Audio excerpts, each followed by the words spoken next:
Well, it's time to start wrapping the car. And normally you would do this after almost everything else is done probably.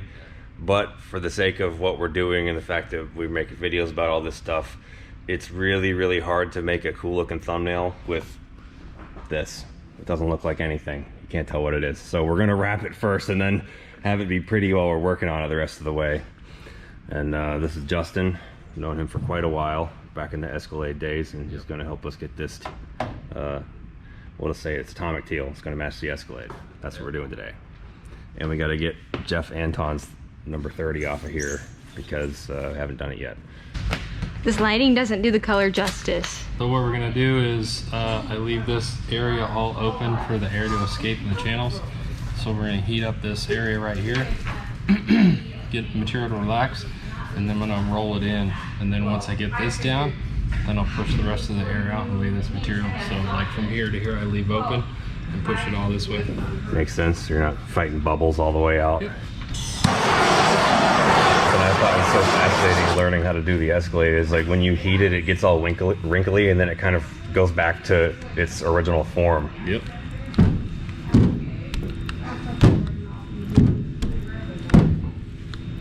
And that saves your thumbs from getting blisters. Go back and forth. Like Bob Ross, but no putty. That's it. Little trees. What I do with this stuff is like we'll do a whole side. But what I'll do is I'll take it, I'll flip it upside down over the car, and then we'll pull the entire backing off one way, and then you'll get on one side and we'll just flip it down. Yeah.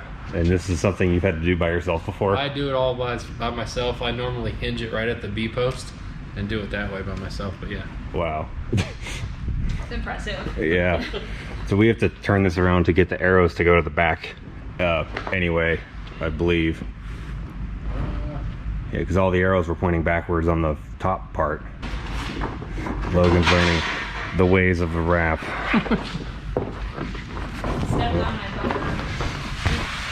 I guess that's why you want to be a little more careful with that. Your bottom and flip it up over the front so the color side's down on the roof.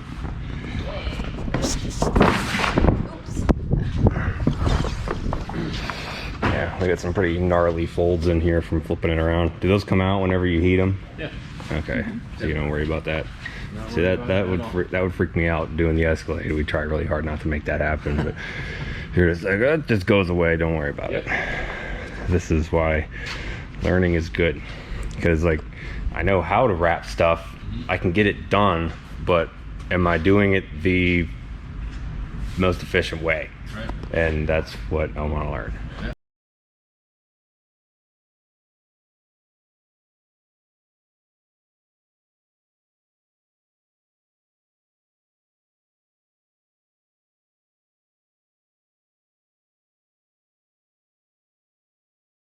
Where's your tack points when you're doing this? Front bumper corner, V-post, and rear bumper. That's it. And then when I go to center swipe the car, I center swipe it horizontally, and then do door tops down, and then up. Makes sense. I mean, it's personal preference, but I've never had any issues. Door tops down first, trim out the wheel wells, and then do everything up top. So I work like C-post, B-post, and then work towards the front, and then lay everything in on the nose, and we'll do our body line trim there, and then when we do the bumper, then the seam will overlap, and the headlight will cover all that stuff up.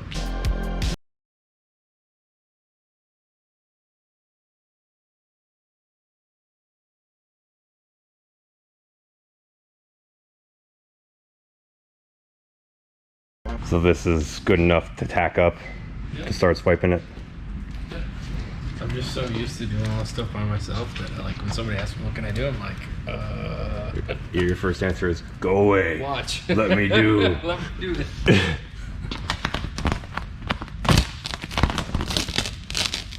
You can pull that up with heat. There, tack it.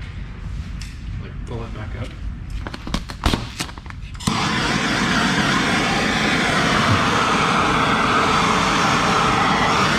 Now I don't really have any tension on this. We're just letting it relax, right? Yep. Yeah, I wanted to make sure nobody watching that would think that I'm pulling on this. Nope. And then you just tack it. Just let it be. I'm just waiting to find out what you do for when you get fingers like that, when you have it tacked or squeegee down this way and that way. You got a weird angle in here. Yeah. Because some people just keep running the fingers and then you fight it all the way to the end. It takes forever. I'll use that piece for the... Yeah, perfect. Thank you.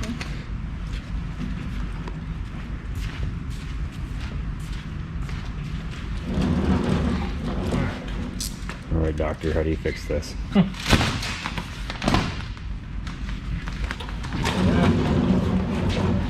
here.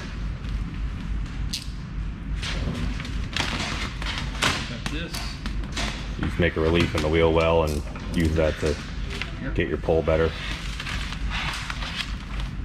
There we go.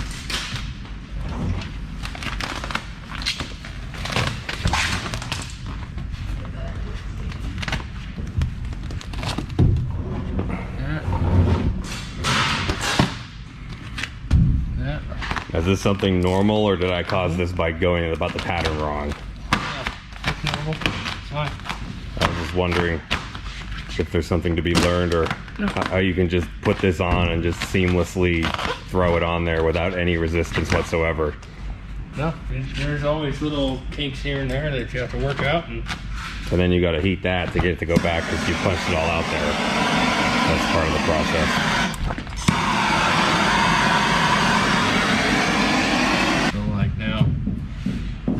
Lay it back down.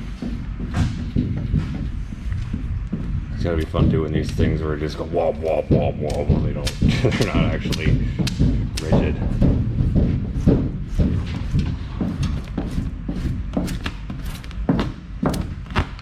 And like these little bubbles and stuff that you see, we just take, I wet my finger and just work them out. You can poke a hole in them, but there's really no need to if they're small enough. So they usually just work themselves out like that. If you don't have an air release vinyl, you got to poke a hole in it. Yeah, or wet apply it. I've done that on a truck series truck. It was a nightmare. Or what? Truck series truck, we did Oracal Dayglow Orange, but it was like a permanent adhesive. And Angela Cope wanted it on her truck. So it was a wet apply. So like what normally would take 5-6 hours on a truck series truck wrap, like took like 8. Oh. It was a nightmare. So I wasn't too happy after I did it. You wet apply it like window tint? Yeah, just for the sides. We did door tops down and Dayglow Orange.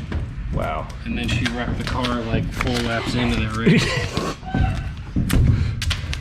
That's probably why she's not racing anymore. You had us in the first laugh, or first half. How's it going over here? Really good. Good. Oh yeah, looks good. It's beautiful. Just slice a little X where the thingies are, and I assume that's how you do it, and just like push it in. Mm-hmm. Yep. Doing it. Do you want these trimmed, or do you want me to just fold it over? Trim it to be flat. Okay. Like, I didn't know if the it was edge like out. it mattered in here, or if you had a plan for that. Yeah. This gets covered up by the other one, but we'll just that's- make it flat. I was gonna so. say it's not clean, like the paint isn't clean in here, so it's like won't lay good. Yeah. What are you doing, Shelby?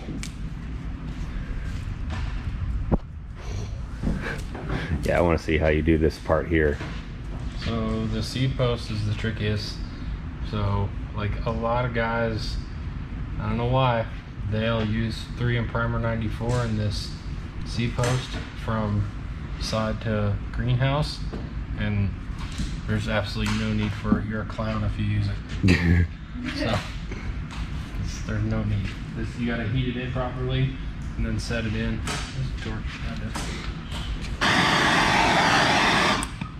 So I get it relaxed enough and then come in here like this. And then take it. It's been a minute. There it is.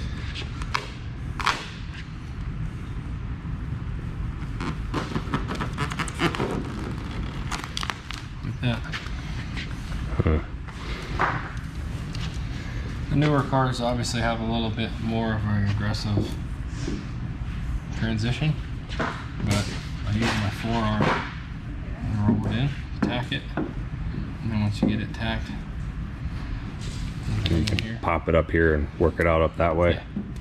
That makes sense. So obviously relief cut in the window. And you get it here, like so. Like that.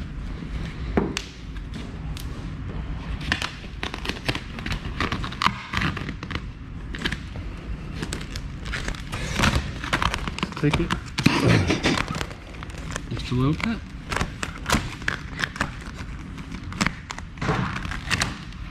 Tack it. I'm asking questions to see like what pops up into my head, if that is the right way to go about it. And I'm like, okay, it is. I know I can trust my thought process now. Yep. Wow. Seeing this, like a stock car in this color, looks very 90s to me. I'm trying to think of what this makes me think of, like, I don't know, maybe like the base color of like the Ted Musgrave Family Channel car or something like that, like with the flag on it. I know it looks way different in person than it would on a camera, but I don't even know what this would be. When that reflective goes on here, it's gonna be wild. Yeah, because we're gonna use reflective black for, well, I guess we didn't even say what the scheme was gonna be yet, but we'll tell you now. If you're a regular viewer, this is really gonna be a shocker to you. It's this, but the teal is where the silver is, and we're using black where all the day glow is, and then silver where the black is. Actually, this isn't the best example of like the red car. Oh, good job. Are you happy? Yes, I am. I'm tired. Now for those ones, how do you figure out what direction you're going whenever you're working with scraps that don't have arrows on them? You gotta kind of pay attention before you pull it off. You have to mark it?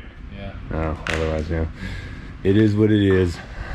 Roll the trunk clip in, trim this out, just because I don't want to see black in the trunk jam.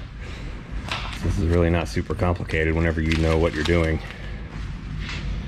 It's just like... Looks like a winner to me. Paying attention, yeah. I hope so.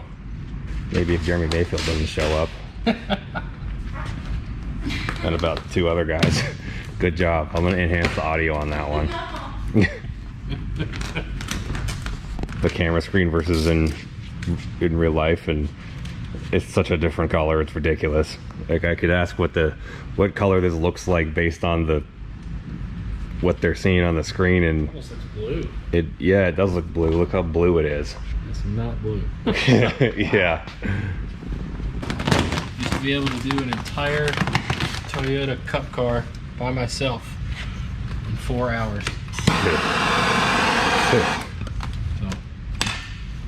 And that's also with nobody bugging you, sticking a camera in your face, trying to help. I got proof of it too on video. We did a time lapse one time and timed it. There's a lot of guys out there that are doing 2 and 3 guys on one car in 4 hours. Will you lift this up and roll it in there, or will you stretch it into that? No, I'll roll it in there. You want to keep the least amount of tension to get it to lay flat in there without lifting, because we're not using primer Makes sense. like a lot of other people like to do. And if you stretch this too much, it changes the color, because you can start to see through it. Yep. I learned that. Yeah, the metallic will show through.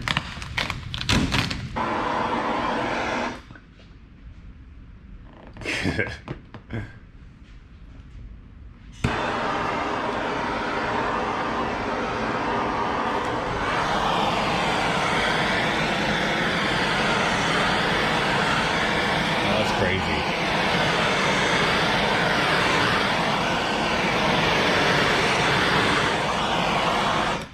Good as new. How many times can you do that? Does it just keep going? Yeah. Will it eventually... No, you're good.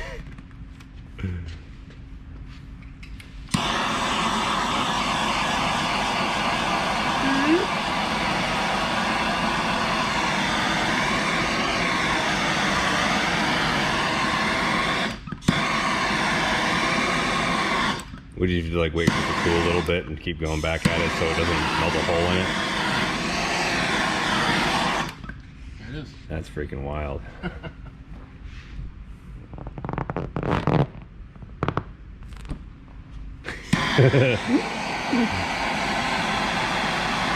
No way.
The magnet method really does change the game, doesn't it? Oh yeah. Having to relocate stuff with tape and move the tape around. I just think it's interesting that when you did work for all these race teams, you weren't doing this stuff. No, so I was doing all finish fab and windows, crush panels, seats. I would watch the body guys do this stuff, but I wouldn't do it. I'd do this stuff at home at night in my garage. You ever watch those guys back then and be like, damn, I want to do that someday? Not necessarily, just the fact that I was like, all right, well, I have a background in it. It just made it so I didn't have a conflict of interest. I keep my eyes on the guys that come in from decal sorters and all that when they wrap the haulers and bring the cars in and come in and wrap the cars and all that. Try to pick their brain.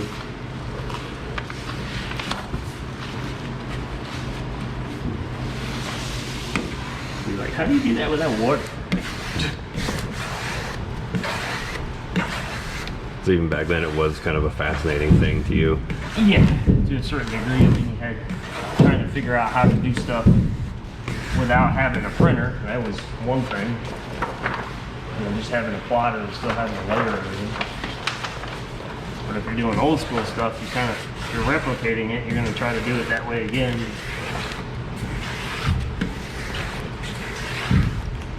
Well, at least with the newer technology stuff, with the air release stuff, you don't have to worry about having to do everything wet. Old school.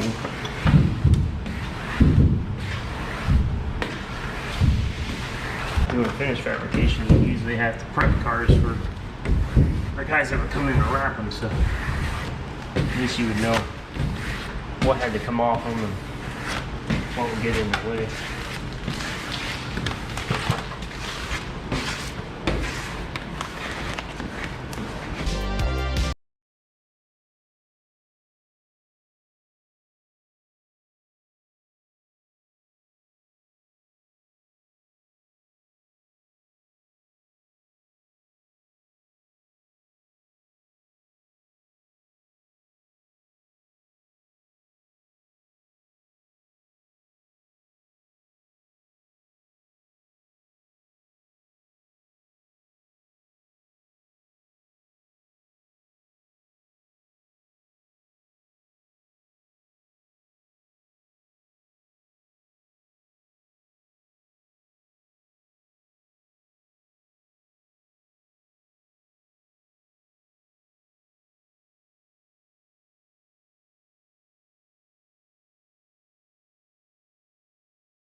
depending on what you had for sponsors, you know, putting quarter-pound logos on are always fun. You know, it's easier if you got something like this where you can kind of divide letters up and whatever. But like, so like right now you don't have, yeah, you've got a really short shelf over here, and it's got a decent shelf over here, but it's not like way off. But if you have ones that some of them come way off. So you just figured it'd be easier to freehand everything than trying to figure out how to print this to be the right size off the computer? Yeah. So we're gonna freehand.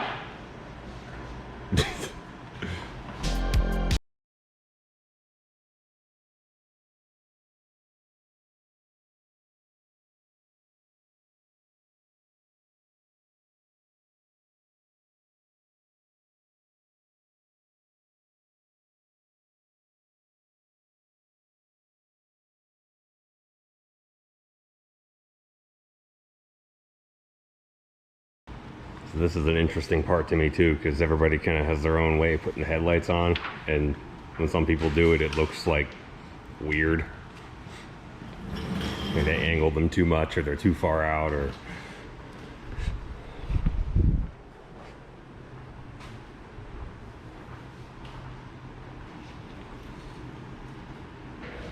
well, that turned out really awesome.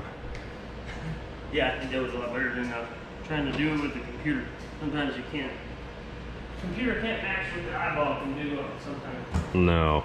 Yeah, I mean, how do you account for the stretch and everything from when you're putting this on here? Yeah, if you've done several patterns and things like that, then you can do it.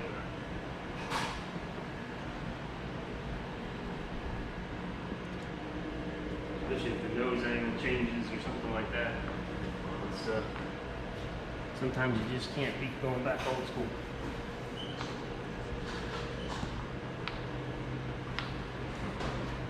How do you want people to find you if they got a restoration or something? Either Facebook or Instagram or comcal.com. Well, the wrap is done, and it looks great, but I modified it a little bit once I got home because I'm super picky about everything pretty much, and I wanted to extend the spikies on the fender here up higher because they were kind of short, and on the actual cars they wrap up onto the fender, which is hard to do. I ended up just freehanding it the same way Brian over there did it. I'm also doing the pinstriping here with reflective vinyl, so it kind of matches the you can sort of see it in there, so it sort of matches the number better. And I just did this section here to kind of play with it to see if I wanted to do it all in reflective or just maybe do the top, or because I can kind of blend it here, maybe I just do like just kind of like frost the tips of this, and so it looks cool at night instead of it being the entire thing. I don't know, what do you think? Shelby's gonna let me know what she thinks by squeaking her toy in my face while I'm trying to talk to you guys. Shelby, that's rude. I'm trying to film something. She doesn't care. She doesn't care about you. She doesn't care about me. She just wants to honk her toy. I know the original plan was for me to race the car this year, but that's not gonna happen. Well, I gotta put video production first. Obviously that pays the bills. This car has cost a lot of money. A lot of money. Putting together a stock car with competitive pieces to be on par with the cars that win in that series is not cheap, and it would end up costing me more money in the long run if I put video production on the back burner to put the car together. It would screw up the momentum in the system of recommendations of the channel. Like, I gotta keep that first, and then putting the car together is like my after work project pretty much, except I don't come home and go to the garage and go to work. I just stand up and walk over there after I'm done with my stuff for the day. If I get done when I needed to get done, and I'm kind of like in a zone where I'm like, oh, what do I do now? Then I can work on the car, which I have been doing a little bit, but not as much as I want to, because Logan has been in here going to town on her Mustang, and she's cutting and grinding and painting and sanding all kinds of stuff, and it's usually so foggy and dusty in here that she has to wear a respirator. This is supposed to be my workspace for the car. It's sitting up there so we can keep this door closed and keep the dust off of it. And I haven't worked on it because I don't want to have to wear a respirator while I'm working on the car, nor do I want the things that I need to keep clean to be dirty while she's in here like throwing dust everywhere. And after a couple weeks of that, I kind of thought, you know what, it's probably better if I just wait, test the car over the off season, become familiar with it, like get to know the car real good by myself, nothing else going on, just me in the car. And then when the season starts next year, I will be ready, I'll be comfortable in that car, we'll be friends by then, you know, we'll have a good thing going, instead of trying to figure out how to race, how to handle other cars on the track and learn the car at the same time. It sounds like maybe an excuse to not put the car together, but yeah, I could put it together if I wanted to get dirty. But it also gave me an opportunity to think critically about what is the best thing to do. And I think the best thing to do is to take my time and focus on learning things individually. And she's been in here going to freaking town on this thing. I'm super proud of her, and I'm doing what I can to enable her to do what she needs to do, which has also included other things that normally she would handle, you know, in the office or at home, like cooking some food or packing orders. I want her, if she wants to work on the car, I want her to be able to work on the car. It's important for me to provide her with that environment because I know how important that is. I'd been there with the Escalade. All I wanted to do was work on it, and the few months that I spent waking up every day really early, going over to the shop and getting that thing together for Drag Week in 2018, those 4 or 5 months of really thrashing hardcore on that thing are like what made me as a person. I think it's like very responsible for who I am today and the success of this channel, and creating belief in myself that that I could do anything I set my mind to and really committed to. And I see that happening with her. I see her confidence level changing. I see her work ethic changing, and I think it's awesome. I want to do everything I can to keep that going. So I handle stuff in there. It just takes more time away from me to work on this, and that's okay. Not everything is about me. Putting the foot to the floor. Every now and then you get some points where you realize what you're leaving on the table, and I hit that point where I'm like, you know, waking up at 8:30 in the morning is just not good enough, because by the time we go to the gym, come back, eat lunch, and start working, it's like noon, 1 o'clock, and then you stop at 6 or 7. I feel like I didn't do enough during the day that I wanted to do. So I said, screw this. We're getting up at 5:30. We're going to the gym. Now we're back here by like 9 something, and I can start working around 10. And it's great because we have this nice long day uninterrupted, and I would do everything I had wrote on my list to do the day before, and I find myself at like 3 o'clock and I finished my list of what I'm used to doing during the day. I'm like, dang, I can add something else to this. And I think that that needs to be this extra channel, even if we're posting some informal stuff or just sit down and talk for a few minutes. That's what it needs to be, so we can keep you guys filled in more on what we're doing, what we're thinking, how we're feeling, and all that. Because with the more of these documentary type videos we're doing, the less you're seeing of us, and the less we have that relationship with you guys. And I don't like that. I don't like watching that slip away. But I'm also not willing to stop doing what we have been doing for that. So we'll just do more. We'll just do more and get it all out there. Now it's raining really hard. It's probably gonna be hard to hear me, so I'm gonna plug this I'm gonna plug this freaking camera into the computer and get this stuff uploaded. You guys are awesome. Leave a comment on this video and let me know what you want to see on this channel, what you want us to talk about, or how often you'd like to see us post on it. That'll help me, I don't know, maybe like internally accountable.